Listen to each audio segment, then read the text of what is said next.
যে যে যে যে অবস্থায় আজ কলকাতায় বাস চলছে তাতে এক তো বাস কম, তার সঙ্গে আবার একের পর এক দুর্ঘটনা। তো ডিসি ট্রাফিক সেক্ষেত্রে বলছেন চালকদের অসতর্কতার জন্য এই দুর্ঘটনা ঘটছে, চালকদের অসচেতনতার জন্য এই দুর্ঘটনা ঘটছে। কিন্তু চালকদের সচেতন করবে কারা? তার জন্য তো প্রশিক্ষণ শিবিরের দরকার। তো প্রথমে আগে জানা দরকার যে এই প্রশিক্ষণ শিবির বাস চালকদের জন্য কবে হয়েছিল। সুস্মিতা রয়েছে আমার সঙ্গে, সরাসরি একবার কথা বলবো। সুস্মিতা, যে দুর্ঘটনা ঘটছে, র্যাশ ড্রাইভিং এর ঘটনা ঘটছে একের পর এক, বারবার প্রশ্ন উঠছে যে ট্রাফিকের দায়িত্বে থাকা পুলিশ করছেটা কি? পুলিশ থাকলে, পুলিশ যদি সক্রিয়ভাবে কাজ করে তাহলে তো বাস চালকরা এইভাবে র্যাশ ড্রাইভিং করতে পারে না, ওভারটেক করতে পারে না। এদিকে দেখা যাচ্ছে যে আজ ট্রাফিকের দায়িত্বে যারা আছেন তারা উল্টে বাস চালকদের অসচেতনতাকেই দায়ী করছেন, অর্থাৎ তাদের ঘাড়েই দোষ চাপিয়ে দিচ্ছেন। তাহলে আমার প্রশ্ন এখান থেকে যে শেষ কবে বাস চালকদের প্রশিক্ষণ হয়েছিল?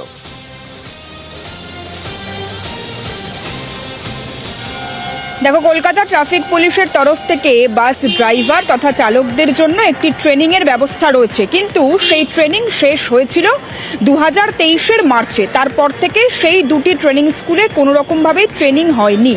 আবারও সেই ট্রেনিং স্কুলগুলিতে বাস চালকদের জন্য ট্রেনিংয়ের প্রশিক্ষণ বা ট্রেনিংয়ের যে পরিকল্পনা, সেই পরিকল্পনা নেওয়া হয়েছে কলকাতা ট্রাফিক পুলিশদের তরফ থেকে।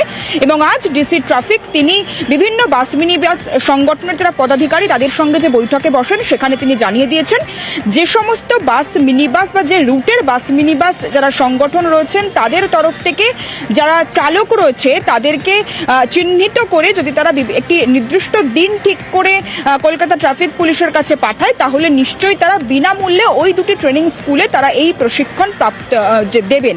কিন্তু এই প্রশিক্ষণে কি দেওয়া হবে বা কি শেখানো হবে? বাস চালকদের অবশ্যই করে মনে করিয়ে দেওয়া হবে বাস চালানোর নিয়ম, অর্থাৎ নিয়মাবলী, সেফ ড্রাইভ সেভ লাইফের যে নিয়মাবলী রয়েছে সেই নিয়মাবলীকে পুনরায় মনে করিয়ে দেওয়া হবে। বাস চালানোর ক্ষেত্রে কি কি উপযুক্ত নিয়ম মানলে যে ফাইনের কথা বা যে ফাইনের হার বাড়ানো হয়েছে।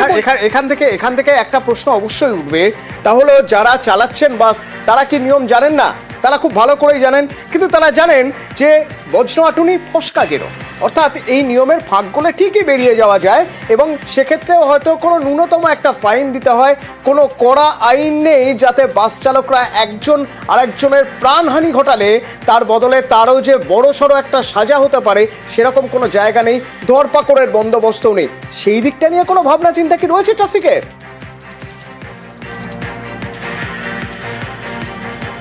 দেখো, সেদিক থেকে ট্রাফিক পুলিশ তারা এই কথাও বলছেন, ডিসি ট্রাফিক, যে এই যে ডিসি ট্রাফিকের মতো যারা পদাধিকারী রয়েছেন বা ট্রাফিকের উচ্চ পদস্থ যারা আধিকারিক রয়েছেন তাদের সংখ্যা বাড়ানো হবে রাস্তায়। ট্রাফিক পুলিশের যে দায়িত্ব রয়েছে সেই দায়িত্বের সেই যে তত্ত্বাবধান, সেই তত্ত্বাবধানের পরিমাণও বাড়ানো হবে।